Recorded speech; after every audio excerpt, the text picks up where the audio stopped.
السلام علیکم ورحمۃ اللہ وبرکاتہ۔ میں منت یاسین۔ آج ہم حدیث مبارکہ سے دیکھیں گے کہ کیا ہم اپنے مشروبات میں پھونک مار سکتے ہیں، جس طرح چائے، شربت، دودھ وغیرہ کچھ بھی ہم پیتے ہیں تو اس میں پھونک مارنا جائز ہے یا نہیں۔ تو حضرت ابو سعید خدری رضی اللہ تعالیٰ عنہ سے روایت ہے کہ نبی صلی اللہ علیہ وآلہ وسلم نے پینے والی چیز میں پھونک مارنے سے منع فرمایا ہے۔ تو ایک آدمی نے پوچھا، میں بعض دفعہ برتن میں تنکے وغیرہ دیکھتا ہوں، پھر میں کیا کروں؟ تو آپ صلی اللہ علیہ وسلم نے فرمایا کہ اس میں کچھ پانی ڈال دیا کرو۔ اس نے کہا کہ میں ایک سانس میں پانی پی کے سیراب نہیں ہوتا۔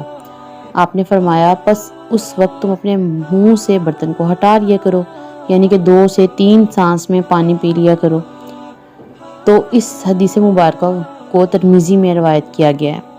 اب یہاں پر جو مین سمجھنے والی بات ہے وہ یہی ہے کہ برتن میں اگر آپ کوئی چیز اس طرح کی دیکھتے ہیں جو کہ تنکا وغیرہ ہے، تو پھر آپ اس میں پھونک مارنے کے بجائے پانی تھوڑا سا ڈال دیں یا نکال دیں، جس سے وہ تنکا وغیرہ اس میں سے نکل جائے۔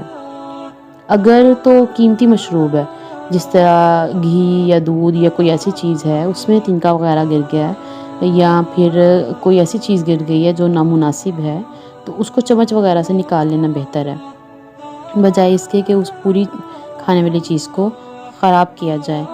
تو اہم بات یہ کہ پھونک مارنے سے منع کیا گیا ہے، تو پھونک نہیں مارنی، اس میں سے چمچ سے کسی طرح نکال لیا جائے، چاہے وہ گرم دودھ وغیرہ ہے یا کچھ بھی ہے، تو اس کو نکال کے چمچ کے ساتھ یا کسی بھی طرح تو پھر اس کو پی لینا جائز ہے۔ جزاکم اللہ خیرا کثیرا۔ السلام علیکم۔